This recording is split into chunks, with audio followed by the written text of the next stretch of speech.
दर्शकबिन नमस्कार, स्वागत छ यहाँहरूलाई आजको चर्चामा। दर्शकबिन आजको चर्चा छ भुन्टी सिरियलको बारेमा। च्यानलमा बनिरहनुहोला। दर्शकबिन भिडियोलाई पुरा हेर्नुहोला र आफ्नो सल्लाह सुझाव कमेन्टमा लेख्न नबिर्सनुहोला। दर्शकबिन यदि तपाईँ च्यानलमा नयाँ हुनुहुन्छ भने च्यानललाई सब्सक्राइब पनि गर्न नभुल्नुहोला। सुरु गरौँ आजको भिडियो। दर्शकबिन के होला जुन मान्छेलाई तपाईँले एकदमै राम्रोसँग चिन्नुहुन्छ, त्यो मान्छेले एउटा यस्तो विस्फोटक रहस्य लुकाएको छ जसले सबै थोक बर्बाद गर्न सक्छ, सबै थोक बगाएर लान सक्छ।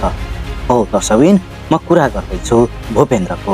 भूपेन्द्रका रहस्यमय अतीत उसको वर्तमानसँग टक्राउनेवाला छ, जसका कारण न केवल उनको जीवनमा बल्कि भुन्टीको भविष्य पनि खतरामा लाने सम्भावना बढेको छ।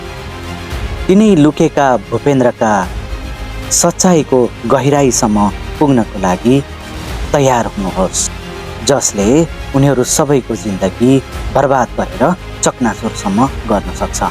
दर्शकबिन झुटमाथि बनेको तासको महलको कल्पना गर्नुहोस् त, जो कि केही समयमै ढलेर भताभुङ्गा हुनेवाला छ। दर्शकबिन भूपेन्द्रको सावधानीमा बनाइएको महल ढल्नको लागि तत्पर छ, किनकि भूपेन्द्रको सबै गहिरा लुकेका राजहरू बाहिर निस्केर भूपेन्द्रको जिन्दगीसँग टक्राउँदैछन्, जसको परिणाम भयावह हुनेछ र भुन्टीको जिन्दगी भने खुकुरीको धारमा अड्किएको छ।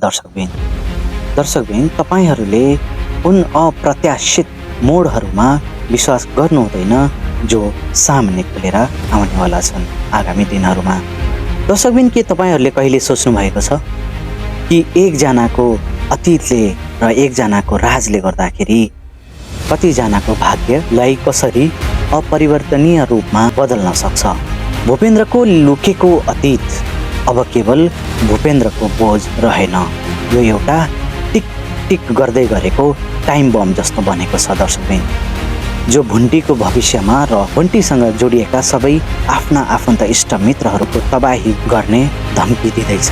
दर्शकबिन लामो समयदेखि दफन भएको रहस्यको नाटकीय परिणामहरूको एउटा रोमाञ्चक यात्राको लागि तयार हुनुहोस् दर्शकबिन। हस् त, नमस्ते। आज यो भिडियो यति नै, फेरि भेटौँला अर्को भिडियोमा। हेर्दै गर्नुहोला भुन्टी सिरियल।